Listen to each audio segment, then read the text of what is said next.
Танысып қойыңыздар, Саид Ханаи, Иран тарихындағы ең атышулы қанішер. Ол небәрі бір жылда 16 жезөкшені айуандықпен өлтірген. 2000 жылдың тамыз айынан бастап, шииттер үшін киелі Мешхед қаласының көшелерінен қыз-келіншектердің мәйіттері табыла бастайды. Қылмыс нышандары әрдайым бірдей. Орамалмен буындырылған және өлі күйінде зорланған. Қала тұрғындары дүрбелеңге салынғанымен, тергеу амалдары еш нәтиже берген жоқ. Себебі құрбандардың бәрі жезөкшелер, яғни іздеуде, сұрауда жоқ адамдар. Ал жергілікті билік қылмыстарды барынша жасырып, істі жауып тастауға тырысып жатты. Себебі ұлттық идеология бойынша Ирандық Ислам Республикасында жезөкшелер жоқ. Бірақ бірінің артынан бірі ай сайын табылып жатқан мәйіттерді қоғамнан жасыру мүмкін болмады. Нәтижесінде қанішер 2001 жылдың тамыз айында кездейсоқ ұсталып қалды. Ол кезекті жезөкшені жалдап, өз үйіне алып келеді.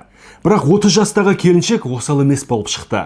Буындырмақ болған қанішерді ол теуіп құлатып, тайып тұрған. Сөйтіп полиция қызметкерлерін ертіп әкеліпті.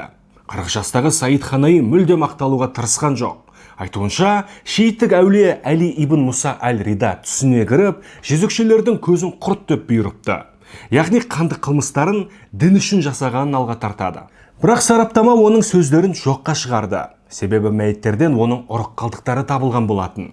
Демек қылмыстарының астарында игі амал емес, қарабайыр азғындық жатыр. Дей тұрғанымен, Мешхед қаласының тұрғындары қанішерді қорғап, жаппай шеруге шықты. Соттан оны ақтауды талап етті. Сорақысы, шерулердің алғы шебінде қанішердің жұбайы және кәмелет жасқа толмаған ұлы мен қызы болды. Ал қанішер ел аузында азғындықпен күрес жолындағы шахид атанған. Десек те, халықтың ілтипаты қанішерді құтқара алмады.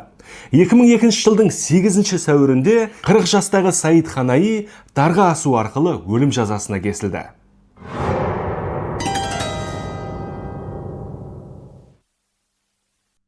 Алдағы уақытта шығатын видеоларды өткізіп алмас үшін парақшаға жазылып қойыңыздар. Сондай-ақ лүпіл басып, пікір жазуды ұмытпағайсыздар.